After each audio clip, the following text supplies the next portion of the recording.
평화의 언약이라는 제목으로 말씀 나누겠습니다. 하나님께서는 우리에게 온전한 샬롬, 그 평화의 언약을 이미 허락해 주셨습니다. 주님께서는 공의로운 하나님이셔서 그 악한 세력들, 모든 죄를 끊어내시고 결국에는 우리에게 이 평화의 언약, 이것을 성취할 것인데 그것은 결국 죄의 심판으로부터 완성이 된다라는 것을 우리는 오늘 본문으로 알 수 있습니다. 어제 우리가 함께 나눈 에스겔서 34장의 말씀은 참된 목자이신 예수 그리스도를 통해 우리에게 부어주시는 복된 소낙비, 그 은혜를 우리가 누릴 수 있다라는 말씀을 나누었습니다. 온전한 샬롬의 은혜, 그 은혜를 우리에게 회복하게 해주실 것이다 라는 사실은 우리에게 큰 위로와 평안이 되는 줄 믿습니다. 그 말씀 가운데에 우리가 삶 가운데 힘들고 지칠 때마다 그 화평의 언약을, 그 약속을 다시 기억하게 하시고 다시 되새기게 하셔서 우리가 다시금 일어날 수 있도록 새 힘을 오늘도 부어주고 계시는 줄 믿습니다. 오늘부터 이어지는 에스겔서 35장과 36절의 말씀은 에돔의 심판과 하나님의 땅의 회복, 여호와의 땅의 회복의 말씀이 이어집니다. 35장은 에돔의 심판, 36장은 회복의 그림을 나타내며 대조를 이루고 있습니다. 그래서 우리가 어제 나눈 34장의 복된 소낙비가 36장의 땅의 회복으로 이어지는 것을 우리는 볼 수 있습니다. 그리고 그 사이에 오늘의 본문인 에돔의 심판이 끼어 있는 것을 우리는 발견할 수 있습니다. 오늘의 본문은 1절부터 4절은 심판의 계시이고 5절부터 9절은 심판의 이유와 그들이 심판을 받는 내용들이 기록되어 있습니다. 그리고 10절부터 15절은 에돔의 탐욕과 그들이 한 조롱들이 써져 있습니다. 그래서 에돔과 이스라엘 관계, 이것이 도대체 어떻게 관계가 이루어져 있길래 에돔의 심판이 이 평화의 언약 가운데에, 이 회복의 말씀 가운데에 그 사이에 왜 끼어 있을까라는 질문을 우리가 대답해 보면서 함께 말씀을 살펴보고자 합니다. 여러분, 드라마를 혹시 좋아하십니까? 제가 지금은 잘 안 보는데 어렸을 때는 드라마를 좀 많이 봤었던 것 같아요. 근데 드라마를 보면서 제가 항상 재미있게 봤던 거는 드라마 속의 관계도였습니다. 드라마가 시작되면은 그 관계도가 온라인상에 이제 띄워집니다. 그렇게 되면은 주인공을 중심으로 그들의 관계도가 어떠한지 우리는 그 관계도를 보면은 한눈에 볼 수 있게 됩니다. 그래서 누가 누구와 러브라인이 그려지는지, 그리고 누가 누구와 혈연 관계가 맺어져 있는지, 그리고 누가 누구와 앙숙 관계인지 우리는 그 관계도를 통해 한눈에 살펴볼 수 있습니다. 그렇다면 이 오늘 에돔의 심판, 이게 이루어지는 이유, 그리고 그 에돔과 이스라엘은 어떠한 관계였길래 이렇게 심판을 받을 수밖에 없었나 우리 함께 살펴보기를 원합니다. 창세기서 25장 21절에서 23절 한 목소리로 읽습니다. 이삭이 그의 아내가 임신하지 못함으로 그를 위하여 여호와께 간구하매 여호와께서 그의 간구를 들으셨으므로 그의 아내 리브가가 임신하였더니 그 아들들이 그의 태 속에서 서로 싸우는지라 그가 이르되 이럴 경우에는 내가 어찌할꼬 하고 가서 여호와께 묻자온대 여호와께서 그에게 이르시되 두 국민이 내 태중에 있구나 두 민족이 내 복중에서부터 나누리이다. 이 족속이 저 족속보다 강하겠고 큰 자가 어린 자를 섬기리라 하셨더라. 아멘. 이 말씀은 우리가 너무나도 잘 아는 말씀입니다. 이삭과 리브가 사이에서 누가 태어납니까? 에서와 야곱이 태어납니다. 그 쌍둥이 형제가 태어나는데 태중에서부터 싸웠다라는 것은 말씀을 통해 우리가 알 수 있습니다. 두 형제였지만 그 형제를 통하여 두 국민이 나타날 것이고 두 민족으로 갈라질 것이다 라는 것을 태중에서부터 우리는 알 수 있습니다. 그리하여 형 에서의 후손이 오늘의 에돔의 민족입니다. 그리고 동생 야곱의 후손은 우리가 잘 알다시피 이스라엘이라는 후손을 낳게 됩니다. 따라서 이스라엘과 에돔은 한 부모 안에 이어져 있었던 혈연 관계였습니다. 하지만 우리가 오늘 심판의 말씀을 보면 둘은 앙숙 관계로 비춰지고 있습니다. 혈연으로 형제였지만 구약의 시대 속에서는 에돔은 끊임없이 이스라엘을 공격하고 방해하고 괴롭히는 대적으로 소개되고 있습니다. 민수기서 20장을 보면은 출애굽한 이스라엘들은 가나안을 향해 갑니다. 가나안을 향해 갔을 때에 그들은 에돔의 땅을 지나가야만 했습니다. 그때의 에돔은 네 어서 오십시오 지나가십시오 하고 문을 열어주었을까요? 절대 열어주지 않았습니다. 그들은 모세가 에돔 왕에게 간청하고 서신을 보내어 청하였지만 에돔은 칼로 대답하였습니다. 칼을 빼들고 그 지나가는 길을 막았습니다. 그리하여 그들은 에돔의 땅을 둘러서 가나안 땅으로 갈 수밖에 없었습니다. 그래서 가장 어려울 때에 그들은 이스라엘을 향해 칼을 빼들었다라는 것을 우리는 알 수 있습니다. 그리고 시대가 이어져서 왕정 시대가 되었을 때에 다윗은 에돔을 칩니다. 그래서 다윗을 통하여 에돔을 정복합니다. 모압과 에돔을 신하로 삼고 다윗의 종으로 삼았습니다. 하지만 남유다가 약해지자 그들은 틈을 노립니다. 그리하여 에돔은 결국 반란을 일으키고 다시 빠져나와 계속해서 이스라엘을 공격하고 대적하는 모습을 우리는 볼 수 있습니다. 그래서 사무엘하 역대상을 보면 다윗은 에돔을 정복하는 그림을 찾아볼 수 있습니다.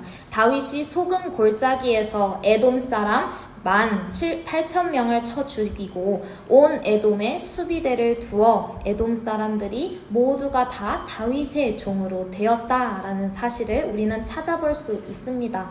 그리고 이어서 다윗이 죽자 남유다의 왕의 시기로 에돔은 반란을 일으킵니다. 유다왕 여로암 때에 에돔이 유다의 수하에서 배반하여 자기의 위에 왕을 세웠으며 여호람의 군대를 거느리고 출정하여 밤에 에돔을 쳤으나 결국에는 실패하고 맙니다. 그리고 에돔은 결국 유다로부터 독립되어서 계속해서 유다를 대적하는 나라로 지금까지 비춰지고 있습니다. 그리고 에스겔서를 통해 우리는 결정적인 그 에돔의 심판의 이유를 찾아볼 수 있습니다. 바벨론에 의해 예루살렘이 함락되고 그 성전이 파괴되고 있을 때에 에돔은 그들을 향해 기뻐하며 조롱하였다라는 것을 우리는 볼 수 있습니다. 그들은 방관했을 뿐만이 아니라 파괴해라, 뿌리까지 뽑아버려라 라며 조롱하며 그들을 도망치는 유다 백성까지 잡아다가 그 바벨론에게 넘겨주는 모습을 우리는 성경을 통해 봅니다. 그래서 우리는 이 에돔이 왜 심판받았는지에 대한 이유를 너무나도 잘 알 수 있습니다. 하지만 이 회복의 말씀들 가운데에 왜 그 중간에 심판의 말씀이, 그 에돔의 심판의 말씀이 끼어 있었을까요? 어떻게 보면 뜬금없어 보일 수 있습니다. 하지만 주님께서는 이 말씀을 통하여 참된 회복을 우리에게 주시기 위해서는 그 악한 세력들, 그 죄가 온전히 끊어져야 우리에게 완성된 평화의 언약을 성취할 수 있다라고 우리에게 보여주고 있습니다. 참된 회복을 위해 모든 죄악이 끊어지는 그러한 은혜를 우리 오늘 말씀을 통해 함께 나눕니다. 오바댜 선지자 또한 에스겔과 동시대에 활동을 하며 에돔의 교만과 배신을 향하여 그 에돔의 멸망과 심판을 선포합니다. 우리 함께 오바댜서 1장 10절의 말씀 한 목소리로 읽습니다. 내가 내 형제 야곱에게 행한 포악으로 말미암아 부끄러움을 당하고 영원히 멸절되리라. 아멘. 이 오바댜는 계속해서 이어지는 말씀 가운데에 에돔은 너는 멀리 서서 구경만 하였다. 너는 야곱의 그 이스라엘 백성들의 재물들을 늑탈하였다. 그리고 그 예루살렘 땅들이 뿔뿔이 흩어지고 갈라지고 다른 족속, 다른 이방 나라들이 그 땅을 나누어 가질 때에 한패가 돼서 너희들도 똑같이 그 대적의 편에 서 있었다라는 것을 계속해서 이야기합니다. 그래서 이 에돔은 예루살렘이 멸망하고 이스라엘 백성들이 뿔뿔이 흩어지고 포로로 잡혀가고 있는 그 시대에 조롱하고 방관하고 그리고 기뻐 뜀뛰며 그들을 향해 그들이 고난받는 그때에 조롱하며 웃었다라는 것을 우리는 이 말씀을 통해서도 알 수 있습니다.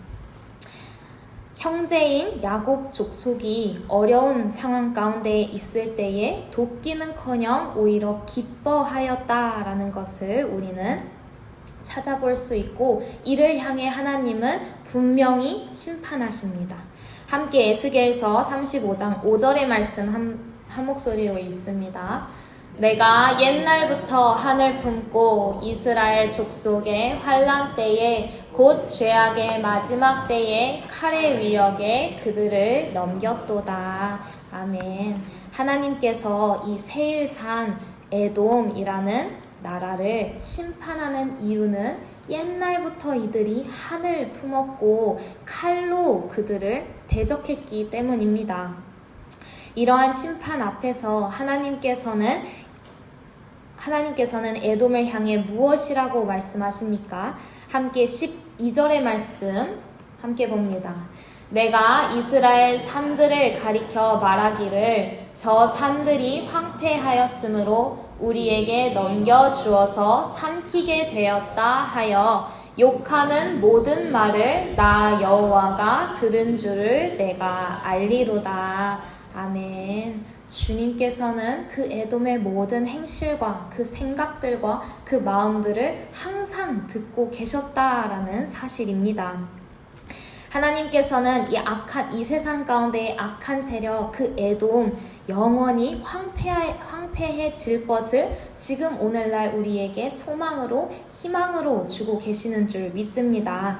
그리하여 주님의 백성들은 영원히 주님 안에서 회복될 수 있다라는 언약의 약속을 우리에게 그 말씀을 허락해 주십니다.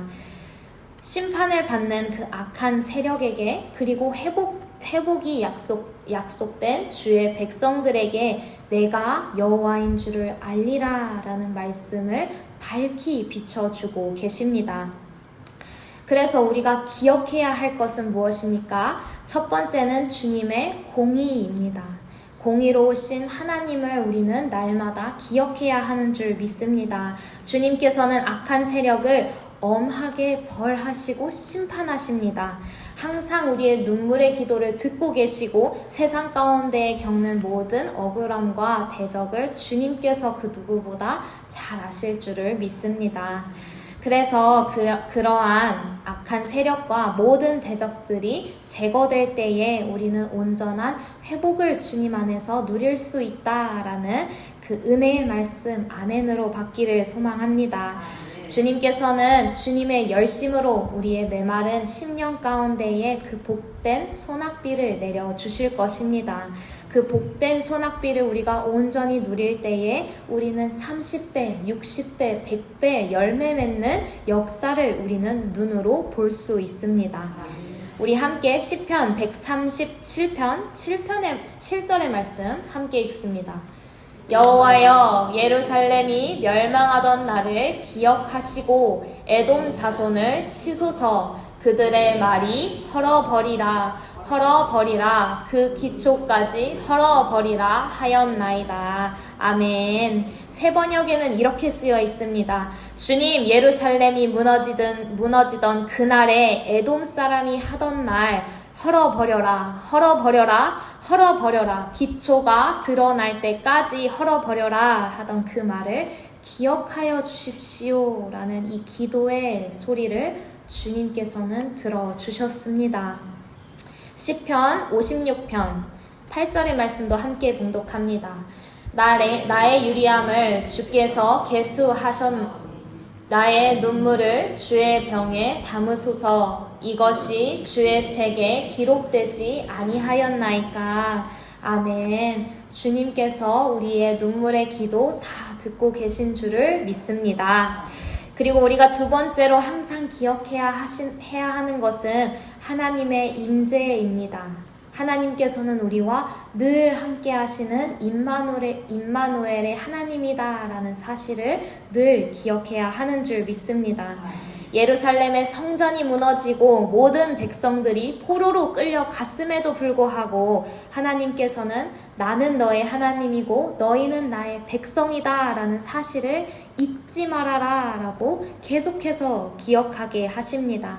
내가 너와 함께한다 라는 임마누엘의 영광은 이스라엘뿐만 아니라 오늘날 우리에게도 선포되어지는 약속인 줄을 믿습니다. 우리 함께 오늘 본문의 10절의 말씀 함께 봅니다. 내가 말하기를 이 두 민족과 두 땅은 다 내 것이며 내 기업이 되리라 하였도다. 그러나 여호와께서 거기에 계셨느니라. 아멘. 주님께서는 늘 거기에 계시는 줄 믿습니다. 그리고 세 번째로 우리가 기억해야 할 것은 하나님의 소유된 백성들을 향한 조롱은 곧 하나님을 조롱하는 것이다 라는 것을 꼭 기억하시길 소망합니다. 여러분에게는 나를 조롱하고 나를 핍박하는, 나를 괴롭히는 에돔이 누구입니까? 어떠한 상황입니까? 그러한 에돔 가운데에 하나님은 그들이 조롱하는 사람은 내가 아니고 이스라엘 백성이 아니고 하나님이다 라는 사실을 분명히 우리에게 알려줍니다. 오늘 본문 13절 함께 봅니다. 너희가 나를 대적하여 입으로 자랑하며 나를 대적하여 여러 가지로 말한 것을 내가 들었노라. 아멘. 하나님께서는 에돔이 하는 모든 말들을, 그 모든 행실을 지켜보고 계셨고 듣고 계셨습니다. 그리하여 예수 믿는 자들을 핍박했던 사울처럼 그러한 사울을 찾아가 예수님이 내가 어찌하여 나를 핍박하느냐라고 이야기했던 것처럼 하나님의 소유된 백성들을 향한 핍박은 곧 하나님을 핍박하는 것이고 예수 그리스도를 조롱하는 것임을 우리가 기억해야 하는 줄 믿습니다. 이것을 기억해야 하는 이유가 무엇입니까? 우리는 그것을 까먹고 그 에돔을 향해 분노하고 투덜거리고 실증내고 짜증내는 것이 우리의 모습이기 때문입니다. 우리가 그 에돔을 심판하고 대적할 이유도 없을 뿐더러 우리의 몫이 아니다라는 사실을 기억하셨으면 좋겠습니다. 내가 하는 것이 아니라 하나님께서 하나님의 열심으로 하나님의 능력으로 하실 것이다 라는 말씀을 믿고 모든 것을 맡기길 소망합니다. 함께 에스겔서 35장 4절의 말씀 함께 읽고 말씀을 정리하도록 하겠습니다. 내가 내 성읍들을 무너뜨리며 내가 황폐하게 되리니 내가 나를 여호와인 줄을 알리라. 아멘. 주님께서 하시는 줄을 믿습니다. 에스겔서 말씀에 아름다운 이 땅의 회복은 결국 에돔을 향한 심판, 즉 악의 세력, 그 죄들이 다 끊어졌을 때 온전한 회복이 이뤄질 수 있습니다. 온전한 샬롬의 완성은 죄가 끊어졌을 때 가능한 것입니다. 그래서 우리가 오늘날 이 자리에서 우리의 죄를, 우리의 어둠을 날마다 주님 앞에 내어드리길 소망합니다. 내어드릴 때에 예수 그리스도께서는 이미 이루신 그 회복의 약속을 우리가 마음껏 누리길 소망합니다. 그리하여 우리는 주님의 공의 그리고 주님의 임재, 마지막으로 악한 세력을 향한 조롱은 주님을 조롱하는 것이다 라는 사실을 기억하고 그것을 날마다 되새기는 한마음교회 되기를 소망합니다. 그래서 시험 앞에서 하나님께 모든 것을 맡기는 믿음을 구하는 오늘의 시간 되기를 소망합니다.